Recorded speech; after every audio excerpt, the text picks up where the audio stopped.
Okay, so this isn't normally my thing, nor really, I suppose, my place to do a review, but I decided that since I have been playing them, I would decide why not do a review on the new Pokemon games. To give you a little bit of a background, I have only really played Pokemon Emerald on the original Nintendo DS. Uh, I played like the tiniest bit of Black and have only really recently played Let's Go Eevee, Sword, Shining Pearl, and now Legends of Arceus. And I have to say, from my current experience, Emerald was by far the most memorable to me and the most enjoyable. So that will give you a basis on where my opinion is more bent on. If I had to give my opinion, Pokemon Black was also okay. Let's Go Eevee was pretty bland and lackluster. The idea was cute, and yes, I did invest money in purchasing a Pokeball Plus, but have found more entertainment utilizing it in Sword and Shield in order to obtain my favorite Pokemon for travel. So it's more or less for quirky uses than anything outside of that. That being said, Sword and Shield I also found very lackluster development wise. While yes, it does feature the majority or the most Pokemon that any Pokemon game has ever featured, I feel as if it's pretty lazily created. Lord behold, Shining Pearl and Brilliant Diamond is just merely an exoneration on the fact of it being mediocre at best. Now, my opinion on Legends of Arceus so far, I would say it's a good step. To elaborate on that, let's start with the plot. So, obviously, this section is going to contain spoilers. I will most likely not remember to put any sort of exoneration on informing you of this physically and when it is over. But let's get into it. So the plot is basically surrounded on the ideal of a child being kidnapped from modern civilization within the modern time period by Arceus himself to bring to the Hisui region, or the ancient region, in order to obtain all Pokemon. Now, under normal circumstances, fine, that's an acceptable plot, but you have to remember that the series always deals with the character being a child, and I don't know if it's just me, but I would believe that children would not be your first decision to employ in gathering all the Pokemon of a region, let alone a barbaric, unregulated region in which Pokemon are considered heavily dangerous and life threatening to the individuals within it.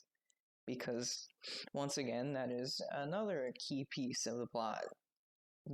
Because it is an ancient version of that civilization, they are not very far in the Pokemon capturing process. Like, for the most part, humans live in fear of all the Pokemon existing in this realm, and your specific job given to you by Arceus itself is to, I suppose, push the development of the civilization in order to be more friendly with Pokemon.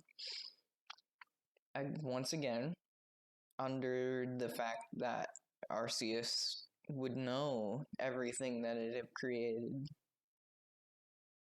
the majority of the Pokemon are heavily aggressive and dangerous. That being set aside, my other main problem with it is the ideal that once you have beaten the game, and you have interacted with Arceus face to face after playing the Azure Flute and traveling up the heaven stairs. I do not have the exact quote on hand. I could actually, in fact, I could fact check it real quick. But I remember the mainstay of it being that Arceus did not intend, like, it was pleased that you were capable of replicating the legend and catching the rest, like all the Pokemon, but it had no expectation of you doing so. So I am not sure what he believed would happen otherwise if he had anticipated you not succeeding in your journey to catch all the Pokemon. You are welcome to use your own opinion in order to fabricate an understanding. But I am concerned that he would employ a child to the extent of understanding that the child probably would not fulfill that prophecy of catching all the Pokemon for him in order to develop the region, and that rather the child may befall an unharrowing end, which is interesting. But regardless, let's move on to the next point. The good things about the plot. While overall the main cornerstones of the plot are rather interesting decisions, once you push those aside, the plot is very interesting per se. You essentially, as stated, will build up the region and slowly give the people of the galactic civilization, as well as the Pearl and Diamond settlements, more understanding of Pokemon, and they'll develop a more close relationship with the Pokemon living around them. Some of them will collect them on their own, other ones will ask you for them, and you'll slowly develop the village to the point where they have Pokemon integrated with them.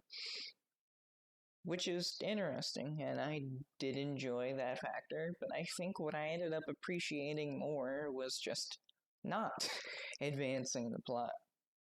I did kind of enjoy the open world to an extent. I liked the access of what was available, but I do feel as if the definition of open world was once again used lightly by the developers, as usual, the areas available to you are locked through story progression, which does not exonerate the definition of open world. That aside, let's move on to gameplay. Or the new rerouted definition of gameplay, as with anyone's expectations, the new speed mechanic does kind of obliterate the entirety of the Pokemon community's understanding of the gameplay.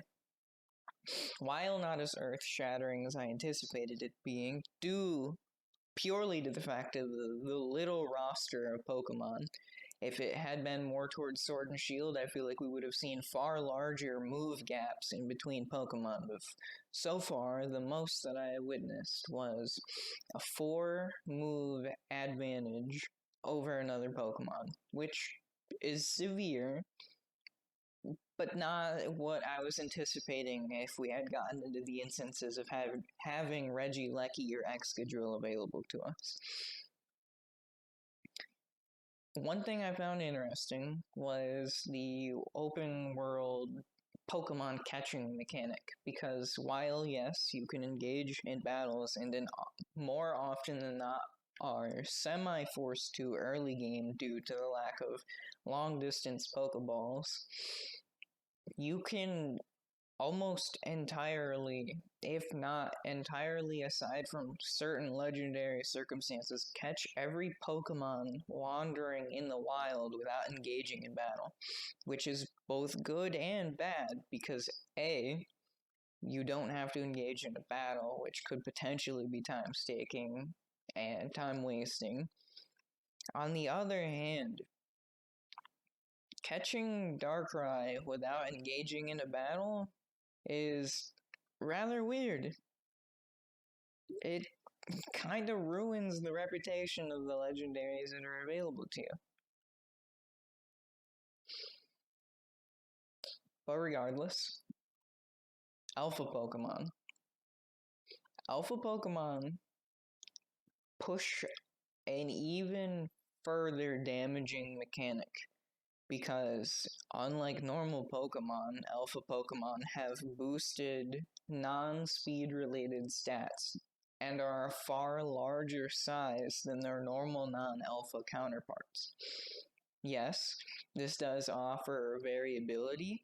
My main problem with it is the fact that the alpha Pokemon have so much more stat boosts in favor of the speed reduction that it is nearly psychotic of an individual to not pick an alpha version of whatever respective Pokemon they're going for. So it's almost anticipated that you do not use normal Pokemons, but merely search for the alpha Pokemon alternative.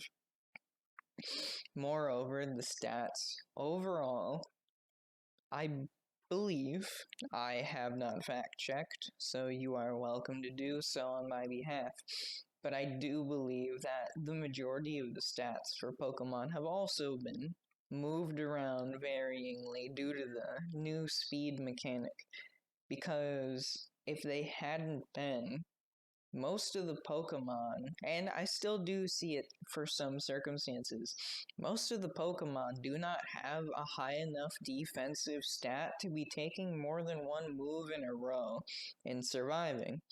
And in most instances, most of my Pokemon being attack or special attack soul built, they do tend to die on the first turn after engaging if they do not kill their target, or if another Pokemon is thrown out. It adds a new style to it.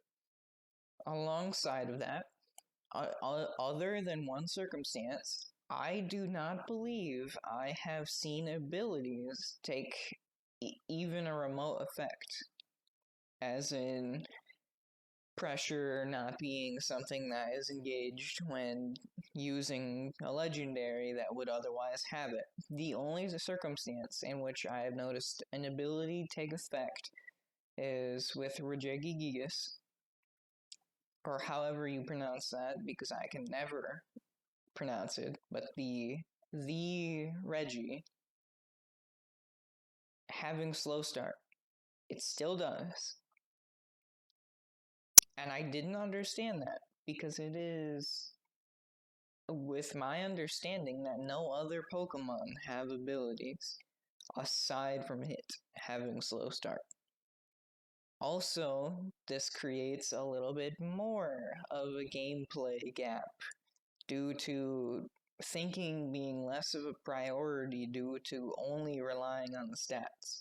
Now, I may be wrong in this instance, I just never personally experienced abilities being a thing.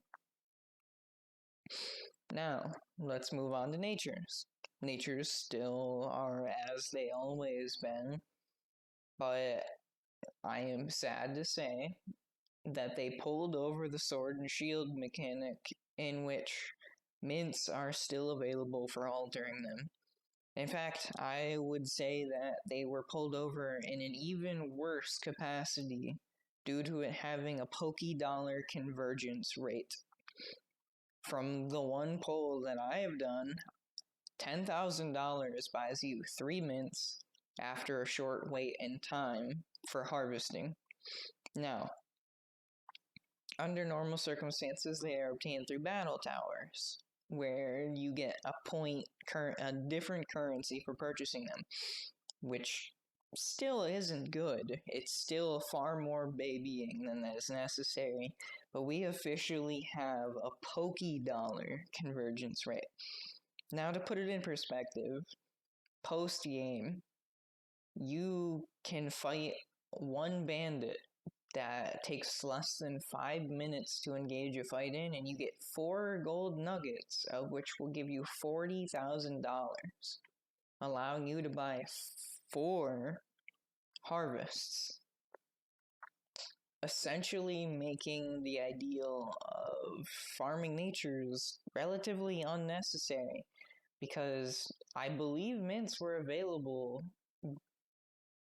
just after finishing Palkia and Dialga's catching situation, which is technically the ending of the game, but is not really at the same time due to the fact that there is a good chunk of post-game story remaining.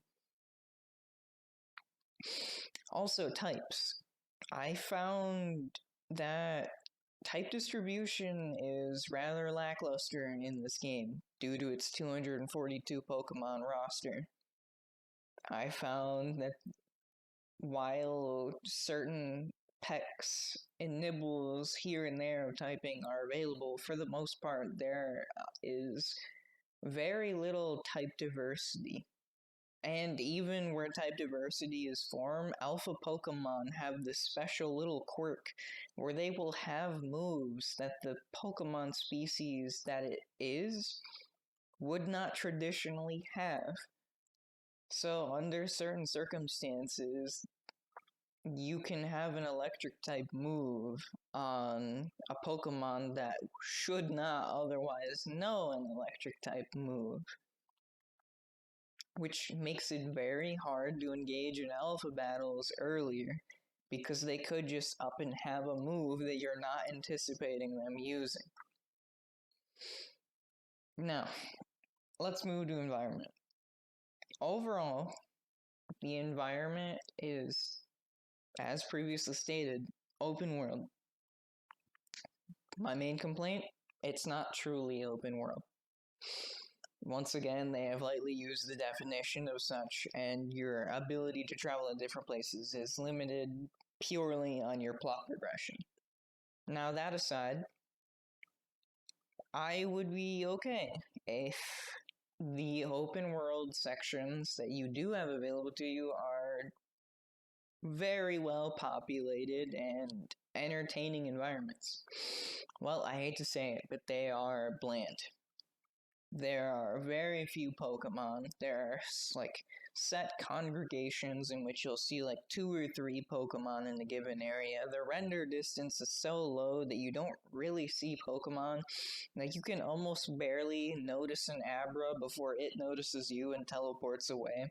Very inconvenient. But for the most part, you can barely see anything. That comes with resources too. There will be a few spots where you can get rocks for building your Pokeballs, or apricorns, or apricots, or whatever. Overall, the environment is very bland. And part of that is due to the hardware that they have available to you.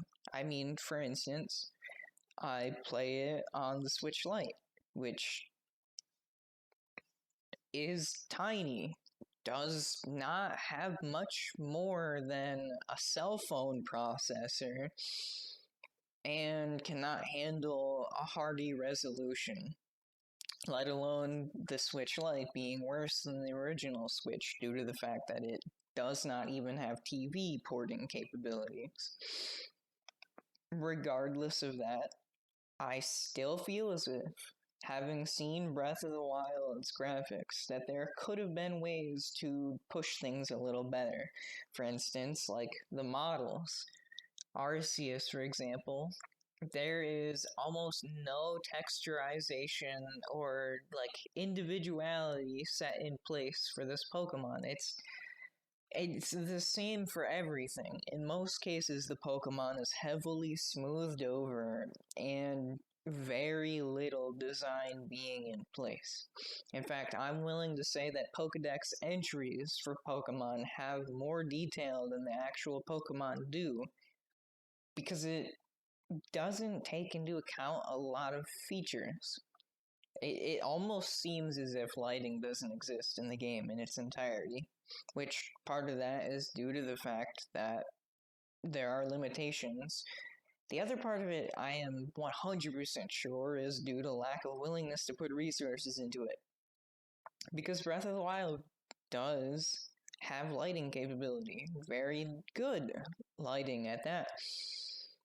While this game and a lot of the newer games tend to lack lighting whatsoever. In fact, as shown, with the sun being to the back of Arceus, no shading effects were put on his face, which is disappointing. But all in all, let's move to the last point. Future potential. I can see this, while currently being not a good game by any standards or really anything to gawk at all, other than the fact that you have now been capable of obtaining Arceus in some form for the first time in, I believe, ever. The game is not good. It is a stepping stone, in my opinion. And for many people, I believe that we can all unanimously agree that it is a stepping stone to successfully making a good Pokemon game. Now, will we see said good Pokemon game anytime in the future? I am willing to bet that we most likely will not. Mainly due to the fact that it does not seem like the development teams creating the games either have the capability or the resources to make high-end looking games. Because graphically speaking, Pokemon has never really been good. Graphically, it has been by far one of the most lackluster titles that Nintendo has had under its belt, due to the fact that when it first released, it was mainly intended for children, and like most of their products, but for some reason they continue to believe that their audience remains children when in fact most of their audience is middle-aged adults now. I mean, even me being on the lower end of it, I am still damn near 20 years old currently, which is a hell of a thing. But still, I do not fall under the child area, and in most cases, I don't feel that many children play the game. All in all, I believe that Legends of Arceus is a good stepping stone in feeling their way to discovering what could be a really good style for Pokemon. Because I feel like what they've been refreshing for years has not been good. The era between Emerald and, like, I guess Pokemon Black was probably the most premium of their refreshing of this style, but ever since Let's Go Eevee and the Switches and Pokemon releases, it seems they really lost sight of what they were as a company, and I am hoping that this will be their stepping stone to pushing something different for the Pokemon genre. I hope you enjoyed the review. It's heavily opinion-based, and I apologize for the lack of visuals, but due to having a Switch Lite, I am entirely incapable of casting it for your visual pleasure. Otherwise, I would. Heck, maybe I will sometime in the future. But until then, this is the way it's gonna be. So, I hope you enjoyed the video, and check out another video.